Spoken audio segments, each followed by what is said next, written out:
કરુણાબેન, યુક્તિથી સદરૂપ નિરૂપ અને આનંદ નક્કી કરી શકશો?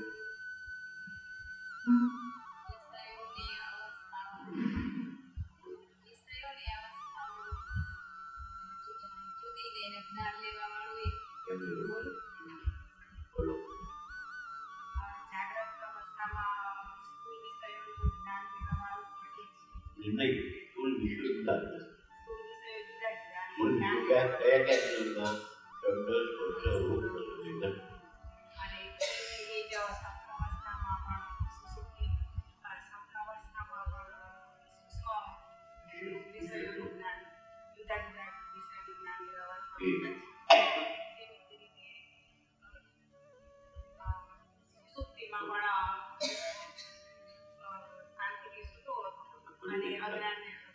મને કઈ ખબર નથી.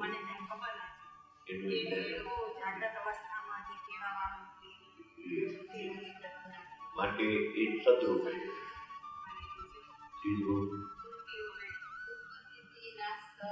વૃત્તિ ઉત્પત્તિ નાશ થાય છે.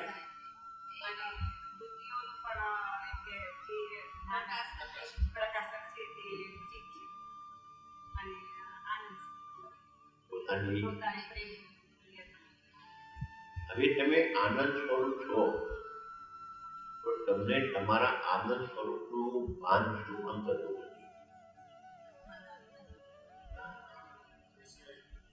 ખાલી એના ઉપર ચર્ચા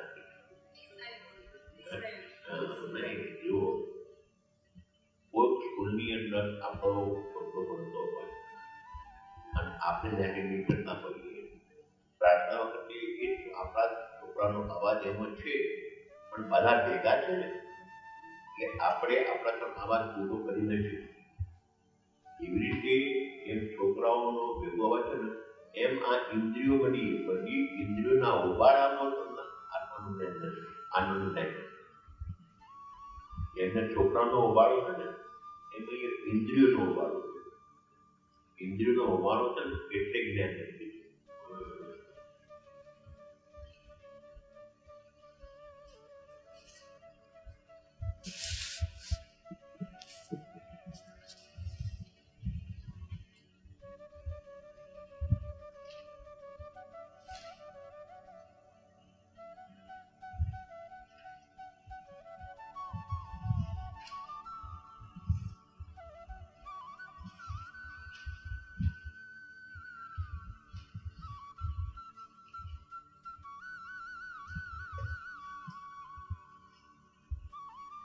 વેદનું અધ્યયન કરનારા શ્લોક નંબર 12.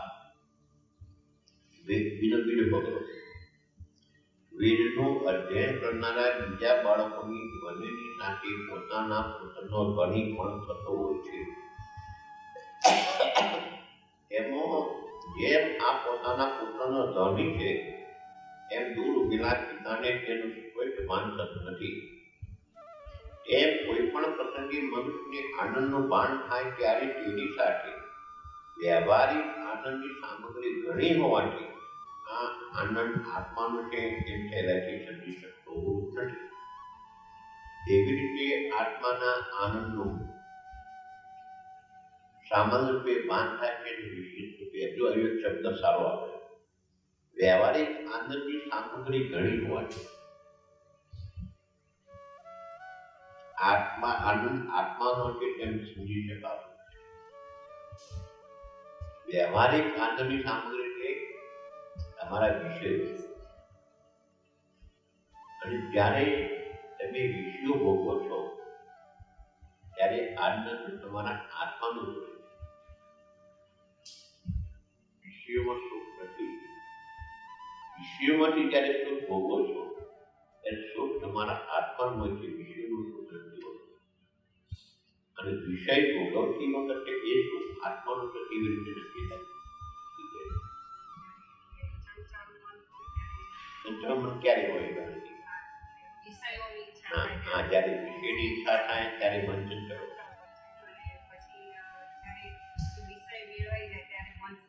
જ્યારે વિષયની પ્રાપ્તિ થાય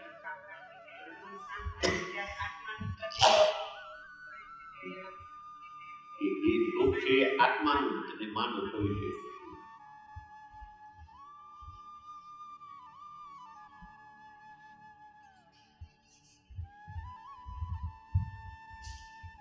ઉપર જણાવેલા પ્રતિબિંબનું સ્વરૂપ નીચેના કેળમાં સ્તુતિ કરે છે અને પ્રતીક થાય છે.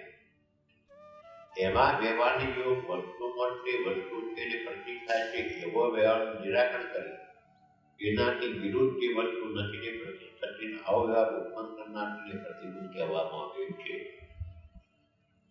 વસ્તુ છે પણ એ વસ્તુ મને પ્રતીક થતી નથી.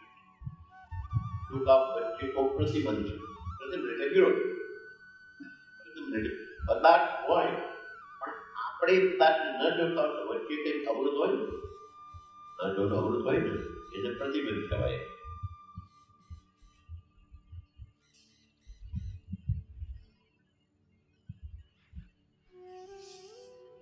કોઈ પદાર્થ છે અને પ્રતીક થાય છે. આવા વ્યવહારને જો પણ કોઈ વેળા તે પદાર્થ નથી અને પ્રતીક થતો નથી એમ જણાય. અને જો તે હોય તો તેનું અસ્તિત્વ જણાય અને તેનું ભાન થાય. આવી રીતે વિપરીત વ્યવહાર છે કે આવા વિપરીત વ્યવહારનો જે હેતુ તેને પ્રતિબિંબ કહેવામાં આવે છે. હવે દ્રષ્ટાંતમાં અને સિદ્ધાંતમાં પ્રતિબિંબના જે કારણો છે તે ક્રમપૂર્વક જણાવ્યું છે. પુત્રના વેદપાઠના શબ્દ સ્વરનું દ્રષ્ટાંત. પ્રતિબંધનો પોતાના પુત્રના શબ્દો પૃથકપાન ન થવાથી કારણ ઘણા વિદ્યાર્થીઓ એક સાથે ઉચ્ચારણ કરે છે. અહીં આત્માના પરમાનંદનું સ્વયંપાન ન થવામાં વિપરીત જ્ઞાનનું મુખ્ય આધારિત અવિદ્યા છે. બધા વિદ્યાર્થીઓની સાથે આપણા પુત્રનો એમનો છે પણ બધા વિદ્યાર્થીઓ સાથે છે એટલે આપણા પુત્રના સ્વરનું આપણને માન થતું નથી. એમ તમે આનંદ સ્વરૂપ છો પણ અવિદ્યાના કારણે તમને આનંદનું માન થતું નથી. પ્રતિબંધ કોણ છે? અવિદ્યા.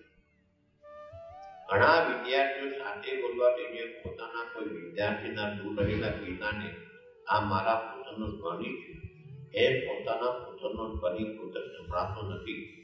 એમ વિપરીત જ્ઞાન ઉપજાવનારી ઉત્પત્તિ રહિત અવિદ્યાને લીધે આત્માના પરમાણુનું મનુષ્ય માન કરતું નથી. હંમેશા અવિદ્યા આવું જ્ઞાન જ થાય. અવિદ્યા કોઈ દિવસ સીધું જ્ઞાન નથી. અવિદ્યા આવું જ્ઞાન થાય. અને અવિદ્યાના કારણે હમણાં આવ્યું છે આત્માના પ્રણતનું મનુષ્ય માનતું નથી. અને કેવી છે અવિદ્યા? ઉત્પત્તિ રહી અવિદ્યા. અવિદ્યાની ઉત્પત્તિ નથી અને અવિદ્યા છે.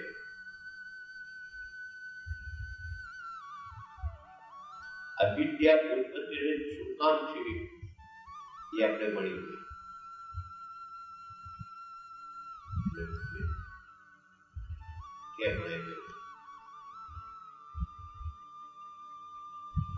સિદ્ધાંતના બીજા વિસ્તારોમાં ભણ્યા અવિદ્યા ઉત્પત્તિ નથી.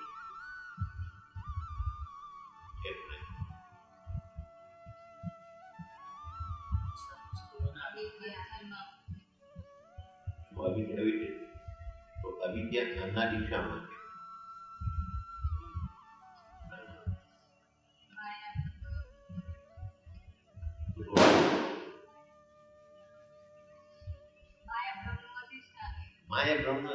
માયાનું અધિષ્ઠાન બ્રહ્મ છે. માયાનું અધિષ્ઠાન બ્રહ્મ એટલે પેદા ન થઈ જાય. જો બ્રહ્મ માયા પેદા કરે તો શું થાય? વિકારી. બીજું બોલો, ઈશ્વર માયાથી પેદા કરે એ પણ પેદા નથી. માટે માયા અનાદિ. માયા જો અવિદ્ય માટે અનંત. બ્રહ્મથી પેદા થાય નહીં. એનો અધિષ્ઠાન જે બ્રહ્મ છે એનાથી માયા પેદા થાય નહીં.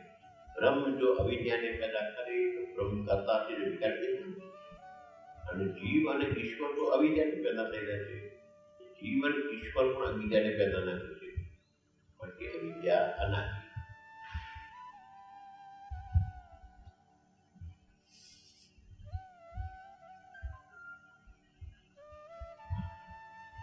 અજ્ઞાની મનુષ્યોને અવિદ્યાએ કરેલા આવરણનું પ્રતિબંધી આત્માના પરમાણુનું વિશેષ રૂપે ભાન થતું નથી.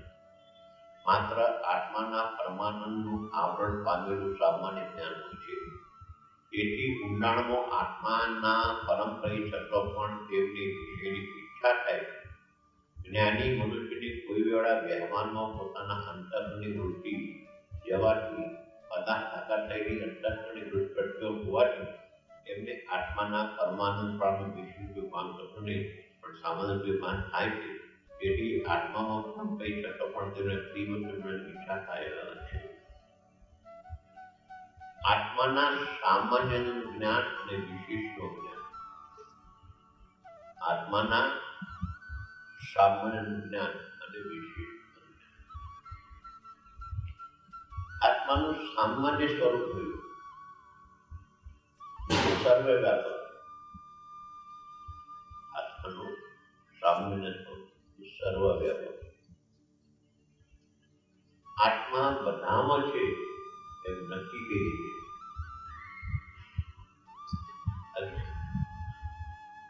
અસ્થિ માટે નહીં કહેવાય, ફક્ત અસ્થિ સમજ. અસ્થિ કોઈ પણ પદાર્થ છે વગર બોલી ગયા. કોઈ પણ પદાર્થ પ્રબંધીઓ છે, મંદિર છે, પુસ્તક છે, કોઈ પણ સૂર્ય છે, ચંદ્ર છે, કોઈ પણ મેં આપણે છે વગર અને છે એ અસ્તિત્વ છે. એ તમારા આત્માનું સત છે. દરેકને આત્માના સત સ્વરૂપનું જ્ઞાન છે, પણ આત્મા ઉત્તર છે, અવિકારી છે, અસંગ છે, નિર્વિકાર છે, એનું જ્ઞાન. આત્માના સામાન્ય સ્વરૂપનું જ્ઞાન છે, પણ આત્મા ઉત્તર છે, આત્મા સ્વયં પ્રકાશ છે, આત્મા નિર્વિકાર છે, એનું જ્ઞાન. એ જ્ઞાન દબાયેલું છે. સામાન્યનું જ્ઞાન છે અને વિશેષનું અજ્ઞાન છે. એ વિશેષના અજ્ઞાનની જગ્યાએ તમને વિષયોનું જ્ઞાન થાય છે. આત્માના વિશેષ સ્વરૂપને ઢાંકનાર કોણ? આ તમારા વિષય. આ તમારા વિષયોએ આત્માના વિશેષ સ્વરૂપને ઢાંકે. એટલે વિષયો ના હોય તો તમને આત્માના વિશેષ સ્વરૂપનું જ્યાં સુધી તમે વિષયોમાં તમારી પ્રીતિ છે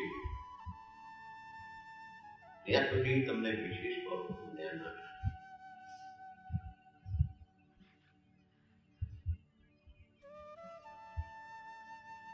એટલે આત્માના સામાન્ય સ્વરૂપ સત અને વિશેષ સ્વરૂપ જે ચિત્તને આનંદ છે, વિશેષ સ્વરૂપ ચિત્તનું આનંદ. એટલે જે તમે કુટસ્થ લો, અધિકારી લો, સ્વયં પ્રકાશ એનું આપણને ભાન. અને એના ભાનનો પ્રતિબંધને અડચણ કોણ છે? આ વિષય. આ વિષયો વચ્ચે અડચણ છે.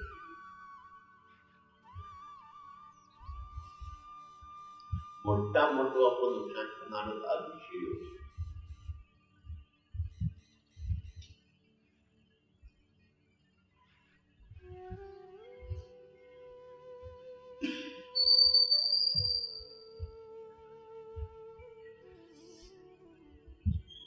ઉપરનામી અવિદ્યાનું સ્વરૂપ પ્રદાન કરવા પ્રથમ તેના મૂળ સ્વરૂપ પ્રકૃતિના સ્વરૂપનો પ્રદાન કરે છે. જે ચેતનમય અને આનંદમય બ્રહ્મના આભાસથી યુક્ત છે અને તમોગુણ, રજોગુણ, સત્વગુણ આ ત્રણ ગુણની જે સામ્ય અવસ્થા સમાન ભાવે સ્થિત છે તે પ્રકૃતિ છે. તે પ્રકૃતિ બે પ્રકારની છે. પ્રકૃતિમાં ત્રણ ગુણ. પ્રકૃતિ કયો, માયા કયો, અવિદ્યા કયો, એક જ વસ્તુ. પણ જ્યારે પ્રલય અવસ્થા હોય છે, પ્રલય અવસ્થામાં એ વખતે એ પ્રકૃતિમાં ત્રણેય ગુણ સરખા હોય. એ કઈ ગુણની વધઘટ નથી, અને ગુણ સરખા હોય છે.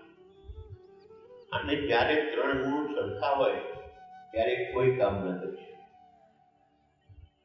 એને પ્રકૃતિને કોઈ પણ વસ્તુનું કામ કરવું હોય ત્યારે ગુણોમાં વધઘટ થવી જોઈએ.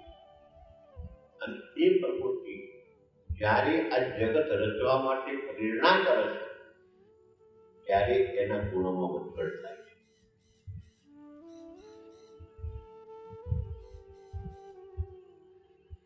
એ પ્રકૃતિના આગળ બે ભાગ આપે છે, તમે ભણી ગયા. શુદ્ધ સત્વગુણી, મલિન સત્વગુણી અને તમ પ્રધાન. એ પ્રકૃતિના ત્રણ ભાગ: શુદ્ધ સત્વગુણી, મલિન સત્વગુણી અને તમ પ્રધાન. એ ત્રણ પ્રકૃતિએ શાનું સર્જન કર્યું?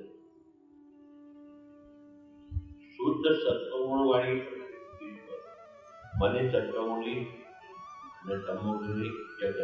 એ પ્રકૃતિ જે હતી એ પ્રકૃતિમાં જ્યારે ગુણની વધઘટ થઈ અને શુદ્ધ સત્વગુણ, મલિન સત્વગુણ, તમ પ્રધાન ગુણની વધઘટ છે ને, શુદ્ધ સત્વગુણ કોને કહેવાય?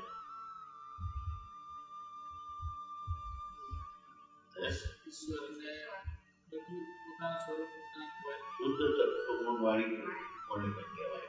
કોને કહેવાય? જેનામાં સત્વગુણ ટકા વધારે હોય, રજ ને તમ દબાયેલા હોય, એટલે ગુણોમાં વધઘટ થઈ જાય. તો શુદ્ધિ વધારવા માટે બોલા 33 હતા, આ શું થયું? સત્વગુણના ટકા વધ્યા અને રજ અને તમ ઘટ્યા, એટલે ગુણોમાં વધઘટ થઈ ને. પણ વિદ્યામાં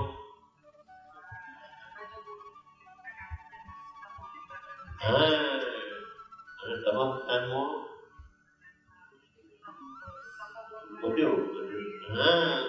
આ ગુણોની વધઘટ.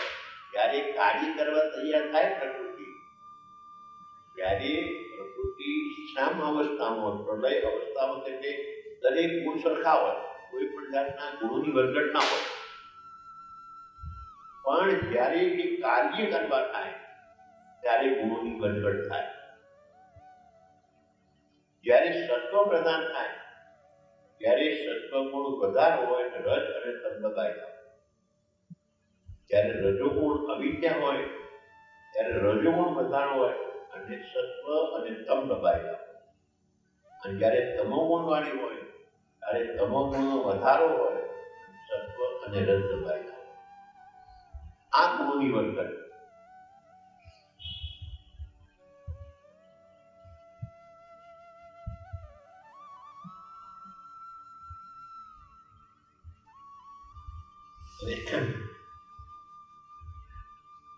સત્વગુણની વૃત્તિ વડે અને સત્વગુણની મલિનતા વડે માયા અને અવિદ્યા એવા પ્રકૃતિના બે પ્રકાર માનેલા છે. તેમાં માયામાં પ્રતિબિંબ થઈ બ્રહ્મ કે માયાને પોતાને વશ કરીને સર્વજ્ઞ ઈશ્વર થાય છે. માયામાં જે પ્રતિબિંબ પડ્યું બ્રહ્મનું, એનું નામ ઈશ્વર.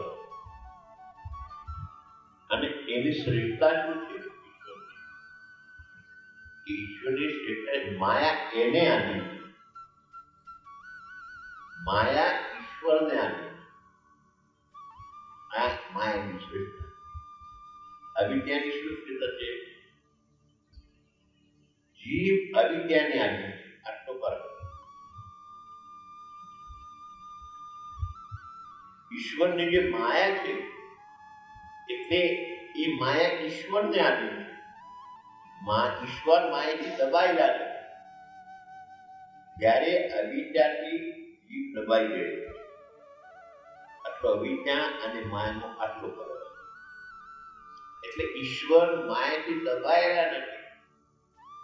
ઈશ્વરને આટલું બધું જગતની ઉત્પત્તિ કરે છે, જગતનું સંચાલન કરે છે, જગતનો નાશ કરે છે.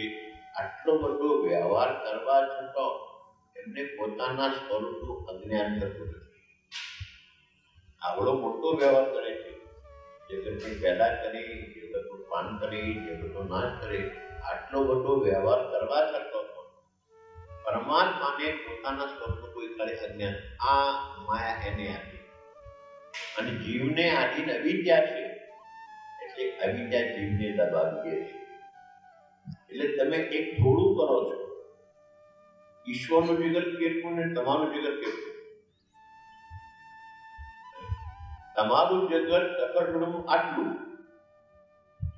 તમારું જગત તખડમાં કેટલું આટલું.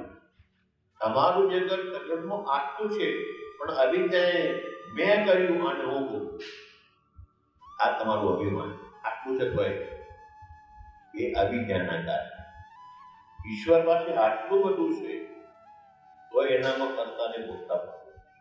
શું નામ? સત્વગુણો હતા. અને જીવની પાસે આટલું જ છે, તોય તમારામાં કરતાને ભોગતા પડે. અમે કેટલું કર્યું, કેટલું ભોગવીએ છીએ. તમારી અવિદ્યા, અવિદ્યાને ભેદ મારું કરતા ભોગતા. અવિદ્યા શું કરે? માયા અને અવિદ્યામાં શું ફરક? માયા એના સ્વરૂપને આચ્છાદિત કરે, એટલે ઈશ્વરને હું બ્રહ્મ છું એનો લેશ માત્ર પણ અજ્ઞાન નથી. ત્રણેય કાળે હું બ્રહ્મ છું એવું જ્ઞાન. અવિદ્યાએ આત્માને ઢાંક્યો, એટલે એની જગ્યાએ જીવ રેખાણો અને કરતા ભોગતા જીવ, એટલે એ જીવમાં કરતા ભોગતા મળે. એટલે જ આપણે જે સાધન થતું છે ને, પેલું સાધન થતું છે, એ જે સાધન થતું છે ને, એ તમારા અંતઃકરણનો સત્વગુણ વધારવા માટે. આપણું જે સાધન થતું છે ને, આપણે આપણા જીવનનો સાધન થતું લાવીએ ને, તો આપણું અંતઃકરણ સત્વગુણી બને. અને તમે સત્વગુણી બનો તો જ આત્માને જાણી શકો. એટલે જેમ ઈશ્વરની માયા સત્વગુણી છે, એને પોતાના સ્વરૂપ અજ્ઞાન નથી, એમ આપણને આપણા સ્વરૂપનું અજ્ઞાન છે. તો અજ્ઞાનને દૂર કરવા માટે પહેલા અંતઃકરણને સત્વગુણી બનાવવું પડે.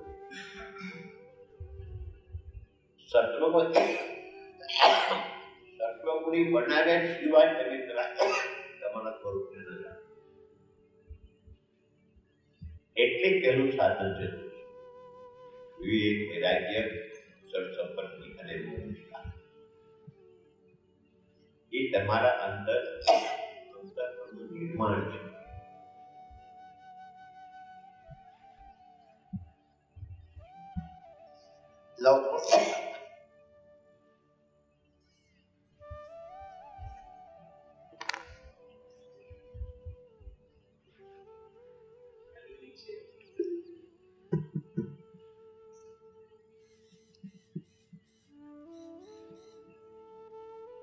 રજોગુણથી અને તમોગુણથી સત્વગુણનું મિલન ન થયું એ સત્વની શુદ્ધિ ગણાય છે. અને રજોગુણ વડે તથા તમોગુણ વડે સત્વગુણનું મલિન થવું એ સત્વગુણની મલિનતા ગણાય છે. સત્વગુણ રજ અને તમથી ઢંકાય નહીં એ શુદ્ધ સત્વગુણ. અને જે સત્વગુણ રજ અને તમથી ઢંકાય એ મલિન સત્વગુણ. એના કરતા આ બધા શબ્દો કરતો સત્વગુણના ટકા વધારો અને રજ તમ દબાવેલા હોય શુદ્ધ સત્વ. અને જેમાં રજોગુણની પ્રધાનતા હોય અને સત્વને તમ દબાયેલા હોય એ મલિન સત્વ, અવિદ્યા.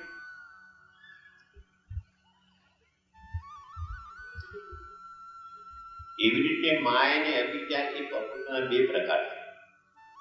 જેમાં શુદ્ધ સત્વગુણનું પ્રધાન પણ હોય તે માયા કહેવાય છે.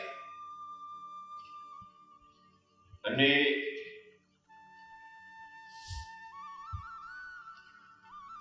જેમાં મલિન તત્વનું પ્રધાન પણ હોય તેને અવિદ્યા કહેવાય છે. હવે જીવનું સ્વરૂપ આદિ જણાવ્યું છે. પરંતુ અવિદ્યામાં પ્રતિબિંબ થયેલો બીજો આત્મા બ્રહ્મ અવિદ્યાને વશ થઈ જીવનામને દાન કરે છે. એ આત્માનો પ્રતિબિંબ અવિદ્યામાં પડે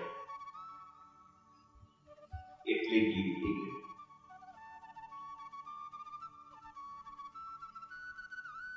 અને આપણે પંચીકરણનો પહેલું વાક્ય શું છે?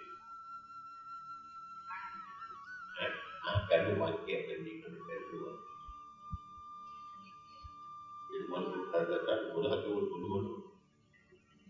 જીવ કોને કહ્યો? અવિદ્યાની ઉપાધિ વાળો આત્મા. એ વાત નહીં આવી આપી છે શબ્દો કયા? આ શું કહ્યું? અવિદ્યામાં પછી આપણે પછી આગળ ના મળે. અવિદ્યામાં પડેલું છે પ્રતિબિંબ તળે પડે જીવ પછી બીજી વ્યક્તિ ના મળે આપણે. આ એ વાત આ આવી આપણે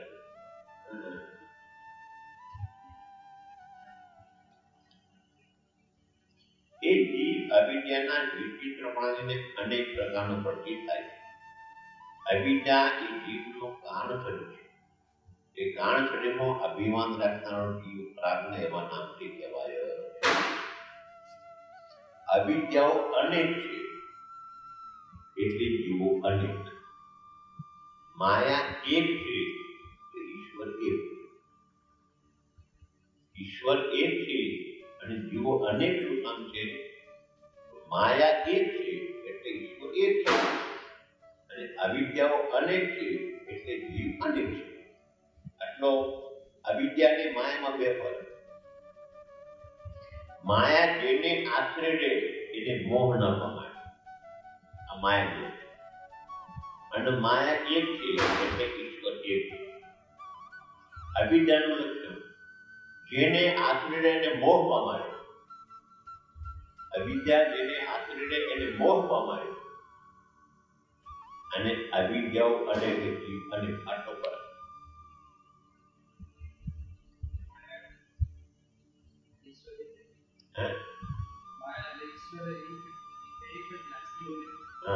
પણ એટલો ફરક.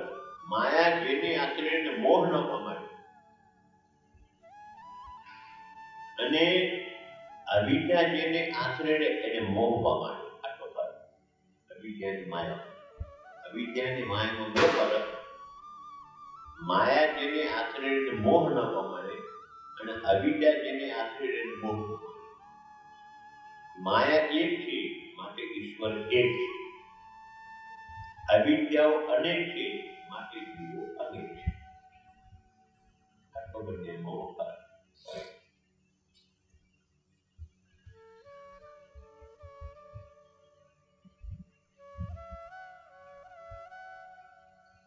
જીવોના શુભાશુભ કર્મને લીધે સત્વગુણના મલિનપણાનું પ્રમાણ નિમ્નાટિક હોવાથી અવિદ્યાની વિચિત્રતા છે.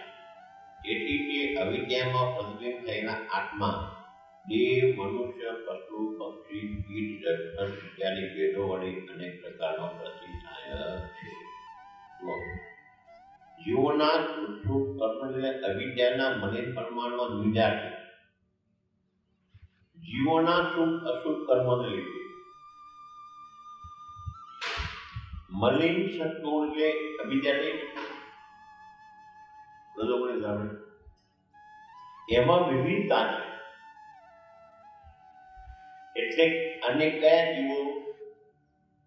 કોઈ દેવ બન્યો, કોઈ મનુષ્ય બન્યો, કોઈ પશુ બન્યું, કોઈ પક્ષી બન્યું. આ જીવન વિવિધતા. આપણા આ જીવન વિવિધતા નહીં. કારણ કે જેને વધુ શુભ કર્મો કર્યા એ દેવ બન્યા. જેના શુભ અને અશુભ સરખા રહ્યા એ મનુષ્ય બન્યા. જેને વધુ અશુભ કર્મો કર્યા એ પશુ પક્ષી બન્યા. આ તમારા શુભાશુભ કર્મોની વિચિત્રતાને લીધે જીવો અનેક થાય છે. આપણા શુભાશુભ કર્મોની વિચિત્રતા.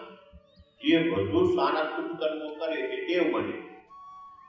જે શુભ અને અશુભનો સરખો રહે એ મનુષ્ય બને, અને જે અશુભ કર્મો વધારે કરે એ પશુ પક્ષીઓ છે. આ જીવોની વિચિત્રતા, વિવિધતા. આ અનેક જીવો બને. આપણે આ અનેક જીવોની દેવ, મનુષ્ય અને પશુ, આ વિવિધતા. દેવો પણ જીવ છે. તમે પણ કોઈ વાર ઇન્દ્ર બન્યા છો, તમને પણ કોઈ વાર ઇન્દ્રનું પદ મળીશું ખાતરી નહીં. કારણ કે જેમ વડોપ્રધાન ગમે તે બની શકે, એમ જેને વધુ પુણ્ય કર્યા હોય ઇન્દ્ર બની શકે. તો કોઈ વાર તમે પણ વધુ પુણ્ય કર્યા છે, તમે પણ ઇન્દ્ર નહીં બને ખાતરી શું નહીં? જો આપણે આપણા જીવન ઇન્દ્ર બનેલા હોઈએ અને ઇન્દ્રના ભોગો આપણે ભોગવેલા હોઈએ, જો આવી આપણી બુદ્ધિ નક્કી કરે તો આ ચોલી ભોગમાં આપણું મન ન જાય.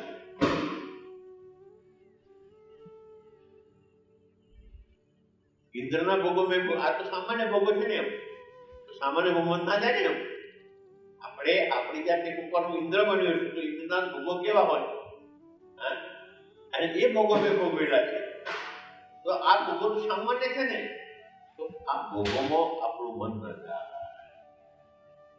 આપણી બુદ્ધિમાં આ વાત હોય કે ઇન્દ્રના ભોગો મેં ભોગવેલા છે, તો આ ભોગોમાં આપણું મન ન જાય. એટલે અવિદ્યાના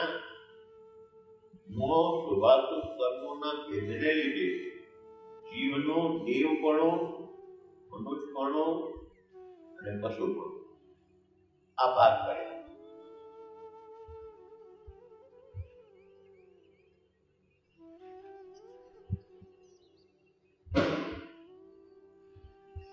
રજોગુણથી ને તમોગુણથી મને થયેલા સત્વગુણ અવિદ્યા અને કાણ શરીર કહેવાય છે. એ અવિદ્યા જીવોના સ્થૂળ શરીર અને સૂક્ષ્મ શરીરના કાણરૂપ હોવાથી તે અવિદ્યાને જીવનું કાણ શરીર કહેવામાં આવે છે. આત્મજ્ઞાન વડે બોધ પામે છે, માટે સ્થૂળ અને સૂક્ષ્મ કાણ એ ત્રણને શરીર કહેવામાં આવે છે. કાણ શરીરમાં હુંપણાનું અવિરામ રાખનાર જીવ પ્રાજ્ઞા એટલે અવિદ્યા સાથે જ્ઞાન રહિત સ્વભાવવાળા કાણ શરીરની સાથે એકપણા ભ્રાંતિ પામેલો જીવ કહેવાય છે. આ જે તમારો અવિદ્યા છે એ કાણ શરીર છે. અને પંચીકરણમાં પણ આપણે જ્યારે ત્રીજો કાણ જીવ મળ્યા ત્યારે પણ અજ્ઞાન થયું, અને કાણ શું કામ કહ્યું એને બીજા દેહને કાણ શું કામ કહ્યું? સ્થૂળ ના લયમાં કારણ છે, લય પામે નહીં, સ્થૂળ અને સૂક્ષ્મનું કાણ છે, માટે કાણ છે. અને એનો ચેતનની સાથે તેનો તાદાત્મ્ય થયો એટલે એને પ્રાજ્ઞ કહેવામાં માણસ લીધું. આપણે બધી માણસમાં વિવાદી પ્રાજ્ઞ, સ્થૂળનો વિશ્વ, સૂક્ષ્મ તેજસ, કાણનો પ્રાજ્ઞ. હવે સૂક્ષ્મ શરીરનું નિરૂપણ કરવા માટે પહેલા સૂક્ષ્મ શરીરના કાણરૂપ આકાશાદિનું નિરૂપણ કરે છે. આ કાણ શરીરનું નિરૂપણ થઈ ગયું. હવે સૂક્ષ્મ શરીર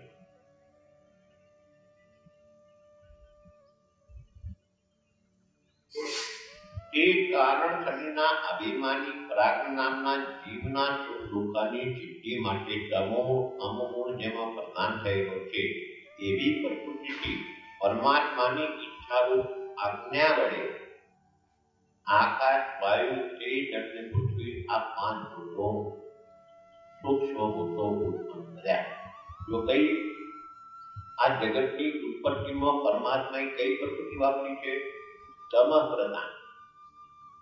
આ જગતની ઉત્પત્તિમાં પરમાત્માએ તમ પ્રધાન પ્રકૃતિ વાપરી, જેમાં તમોગુણનો વધારો છે, રજ અને સત્વ થોડા છે, એવી પ્રકૃતિ મતે જગત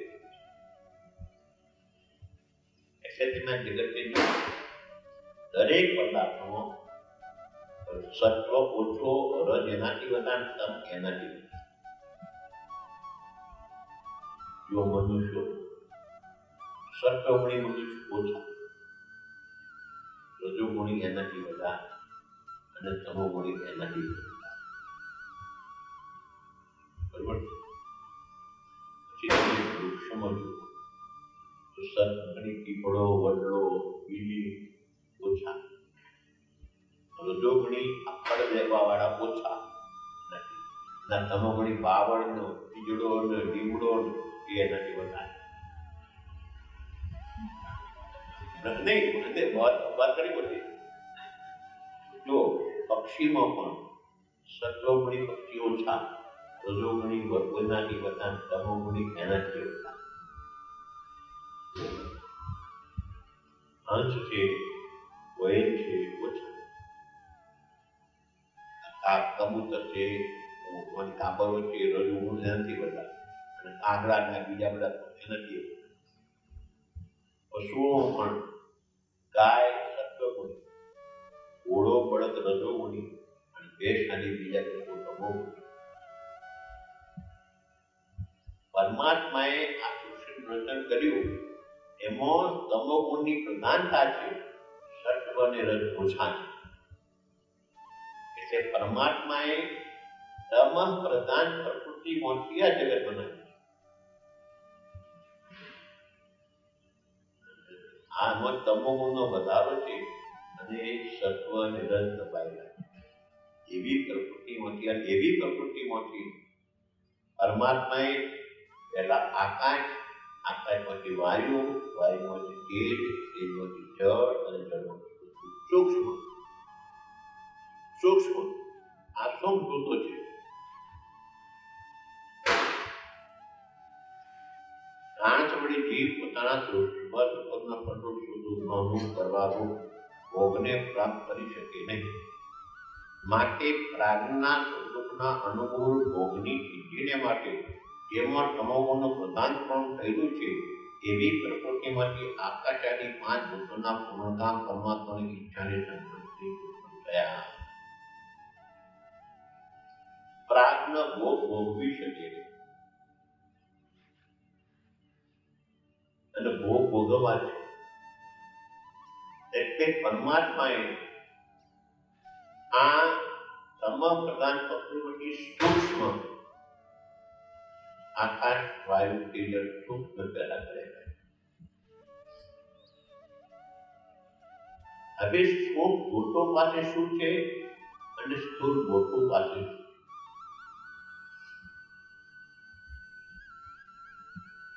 સૂક્ષ્મ ભૂતો પાસે ભોગ ભોગવવાની ઈચ્છા છે.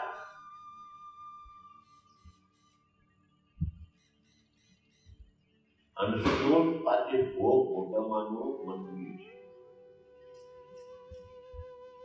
તમારે કોઈ પણ ભોગ ભોગવવો હોય તો તેના મનમાં ઈચ્છા છે, પણ મનની ઈચ્છાથી તમે ભોગ ભોગવી ન શકો. તમારે જે વિષય ભોગવવો હોય એની સ્થૂળ ન બને ત્યાં સુધી ભોગ ન ભોગવી શકો. એ પ્રાજ્ઞના સુખ દુઃખ માટે ઈશ્વરે પહેલા સૂક્ષ્મ શરીર પેદા કર્યું તો કામ સૂક્ષ્મ શરીરમાં ભોગ ભોગવવાની ઈચ્છા થાય, અને સૂક્ષ્મ શરીરમાં ભોગવવાની ઈચ્છા થાય તો સૂક્ષ્મ શરીર ભોગવે, સૂક્ષ્મ શરીરમાં ઈચ્છા ના થાય તો ના ભોગવે. સૂક્ષ્મ ભોગની ઈચ્છા થયા સિવાય સ્થૂળ ભોગ ભોગવે જ.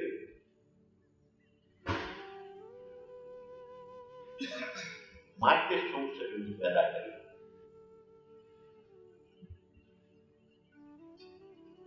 તમારે ભોગ ભોગવવો છે તો તમારે ભોગ ભોગવવા માટેની ઈચ્છા સૂક્ષ્મ શરીરમાં થાય તો જ સ્થૂળ ભોગવે, બાકી ના ભોગવે. તમારે આજે તો પરવળનું શાક બનાવો, મારે પરવળનું શાક ખાવું. તો પરવળનું શાક ખાવાની ઈચ્છા સૌ શરીર મળશે, તો સુખ શરીરે પરવળનું શાક ખાધું ને ભોગવ્યું, ઈચ્છા જ તેને ભોગવવી શકો. એટલે સર્વમાં પ્રથમ ભોગ ભોગવવાની ઈચ્છા કરવી જોઈએ, અને ઈચ્છા થવા માટે સંસાર.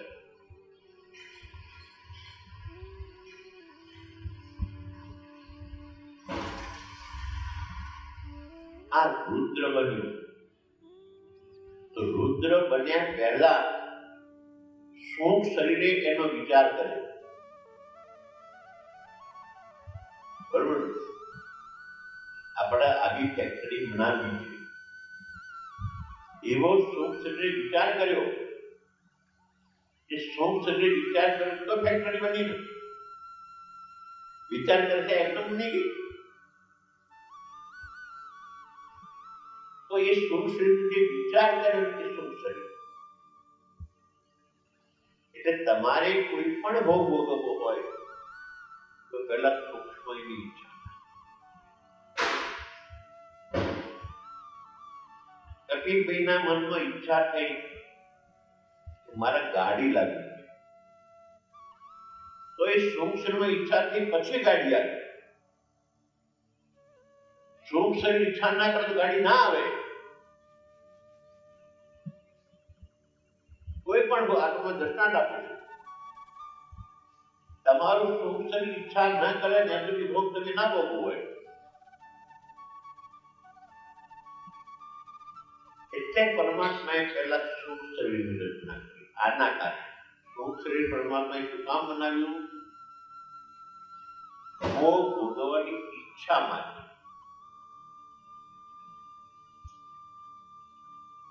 તમારું સૂક્ષ્મ શરીર ભોગ ભોગવવાની ઈચ્છા વાળું, અને કારણ શરીર ભોગ ભોગવ આનાથી ભોગ ભોગવાય. સૂક્ષ્મ શરીર ભોગ ભોગવવાની ઈચ્છા વાળું છે, અને કારણ શરીર ભોગ ભોગવે છે. આ તમારો ભોગના તરણ. કારણ શરીરને ભોગ ભોગવવા છે, પણ કારણ શરીર ભોગ ની ઈચ્છા ન કરે. એના માટે સૂક્ષ્મ શરીરે ભોગની ઈચ્છા કરે, અને સ્થૂલે એ ભોગોનો સંયોગ કર્યો. સ્થૂળની સાથે ભોગોનો સંયોગ કર્યો, એટલે કારણે અભિમાન લીધું તમે ભોગવો. આ તમારા ભોગ ભોગવામાં ત્રણ ઈચ્છા છે.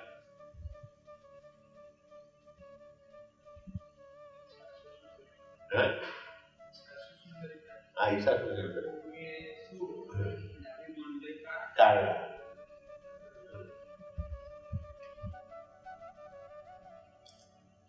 કારણ કે આની પાસે તો અભિમાન થવાનું સાધન નથી ને. અને અભિમાન કોણ લે? જેને જ્ઞાન લેવાની શક્તિઓ એ અભિમાન. મારી વાત સમજો તમે? તમારો કાન શરીર કે તમારું અંતઃકરણ લો, એને જ્ઞાન લેવાની શક્તિ છે માટે અભિમાન કરી છે.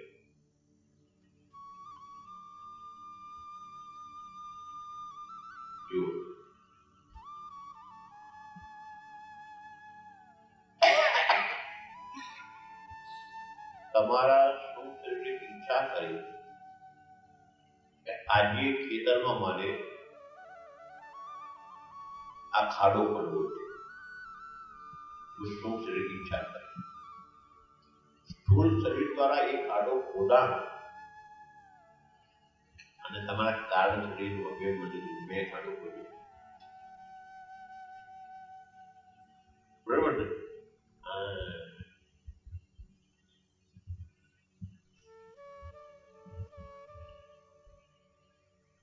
એટલે આ ત્રણ શરીર પેદા થયા. આપણે બોલી દઈએ સ્થૂળ શરીર, સૂક્ષ્મ શરીર, કારણ શરીર, તો આપણે મને બોલી દઈએ. એ શરીર શા માટે જાણવું જોઈએ. આપણે ભણ્યા प्राण पंचीकृतमन भूतों स्थूल शरीर अपंचीकृत भूतों सूक्ष्म शरीर आज नरकाण आ બધું આપણે ભણી ગયા ફટાફટ પોપડની બાબત પણ એ શા માટે છે એ આના માટે છે ઈચ્છા તો શરીરમાં પેદા થાય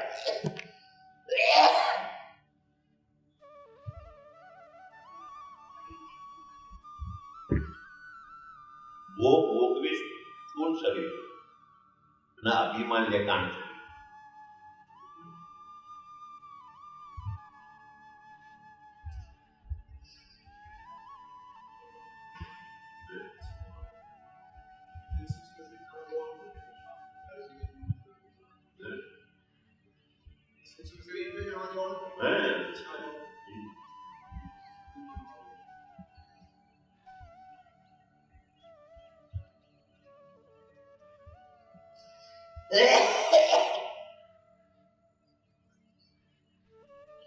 ये पांच श्लोक भूतों एक भूतના તત્વાંશમાંથી આ જ્ઞાનેન્દ્રિયની ઉત્પત્તિ તથા તેના નામો જણાવે છે તે આકાશ આદિ પાંચ શ્લોક ભૂતોના એકના શ્લોક ભૂતના તત્વોમાંથી ક્રમપૂર્વક સ્તોત્ર ત્વચા નેત્ર રત્ના અને નાસિકા એ નામની પાંચ જ્ઞાનેન્દ્રિય આપણે પણ ભણી છે બીજા વર્ગમાં આકાશના સત્વગુણના અંશમાંથી શબ્દ સાંભળવાનું સાધન શ્રોત્ર ઉત્પન્ન થાય છે તે કાન નામના ગોલકમાં રહે છે વાયુના સત્વગુણ અંશમાંથી ઇન્દ્રિય થાય છે તે વિશેષ આખા શરીરના ઉપલા ભાગમાં રહે છે તેજના સત્વગુણના અંશમાંથી ઇન્દ્રિય થાય છે અને તે નેત્ર ગોલકમાં રહે છે જળના સત્વગુણમાંથી જીભમાં ઇન્દ્રિય થાય છે એ જીભના ગોલકમાં રહે છે અને પૃથ્વીના સત્વગુણના અંશમાંથી નાસિકા ઇન્દ્રિય થાય છે અને એ નાક નામના ગોલકમાં રહે છે એક શ્રોત્રાદી ઇન્દ્રિયો જીવાત્માના જ્ઞાનના સાધનો હોવાથી જ્ઞાનેન્દ્રિયો કહેવાય છે અને પાંચે જ્ઞાનેન્દ્રિયોમાંથી શ્રોત્રેન્દ્રિયનો વિષય સાંભળવો સ્પર્શેન્દ્રિયનો વિષય કોમળ અથવા કઠણ સ્પર્શ જાણવો નેત્રનો વિષય જોવું રસેન્દ્રિયનો વિષય સ્વાદ લેવો અને નાસિકા વિષય ગંધ ગ્રહણ કરવો તે પાંચ ભૂતના મળેલા સત્વગુણ આ એક ભૂતના સત્વગુણો જ્ઞાનેન્દ્રિયો એક ભૂતના સત્વગુણો અને પાંચના મળેલો ભેગો સત્વગુણ પાંચે ભૂતોના મળેલા સત્વગુણોથી અંતઃકરણો એમના વૃત્તિ ભેદે બનનારા ભેદને એમના સ્વરૂપે જણાવે છે એ સર્વના પાંચે ભૂતના મળેલા સત્વાંશમાંથી અંતઃકરણ થાય છે તે અંતઃકરણ વૃત્તિના ભેદ વડે બે પ્રકારનું થાય છે તેમાં સંશય જે વૃત્તિ તે મન કહેવાય છે અને નિશ્ચય વૃત્તિ કહેવાય છે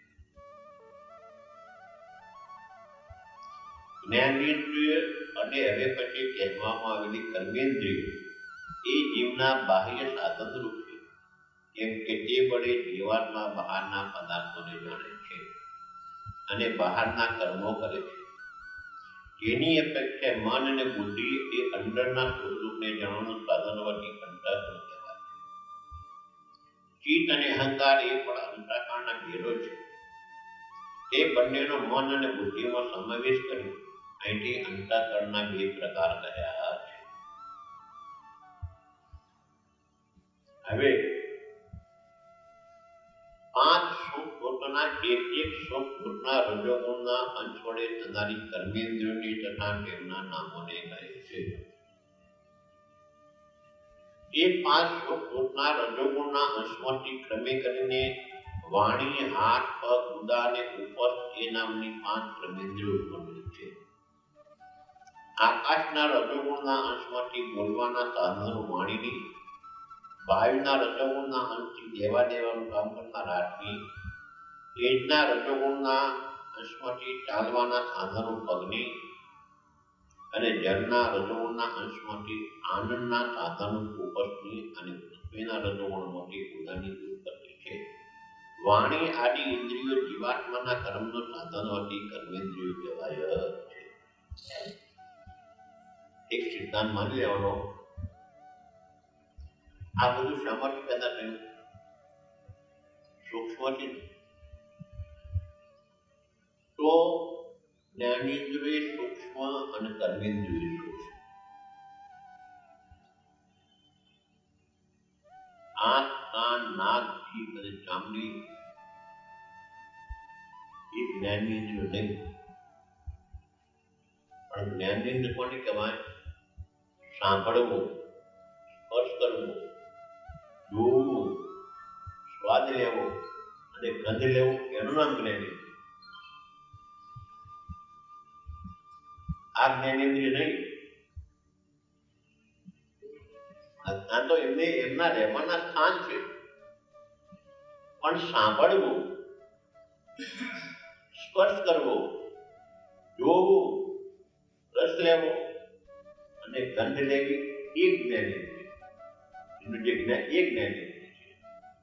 પછી બોલવું, પકડવું ને મૂકવું, આગળ પાછળ જવું, આનંદ લેવો અને મન એ કર્મેન્દ્રિય છે. આ કર્મેન્દ્રિય નથી. આ જે કર્મેન્દ્રિય નથી, આટલો કર્મેન્દ્રિય લેવાનું સાધન છે. આનું જે લેવું ને પકડવું એ કર્મેન્દ્રિય છે. કે આ વડે થાય છે. આગળ જવું અને પાછળ જવું એનું નામ પગ. તો આ પગ વડે થાય છે.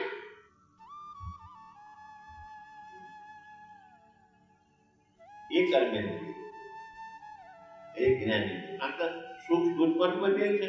એ સૂક્ષ્મ હોય ને, સૂક્ષ્મ બની માટે સૂક્ષ્મ હોય ને.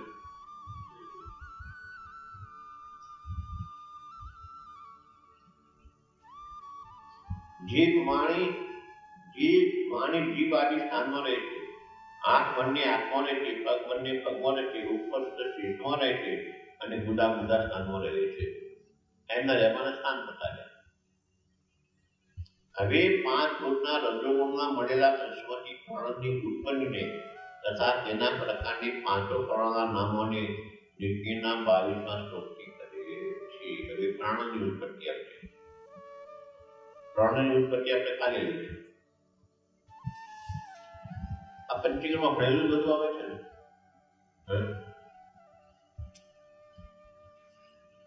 ઓમ પૂર્ણમદ પૂર્ણમિદં પૂર્ણાત પૂર્ણમુદચ્યતે પૂર્ણસ્ય પૂર્ણમાદાય પૂર્ણમેવાવશિષ્યતે. ઓમ શાંતિ.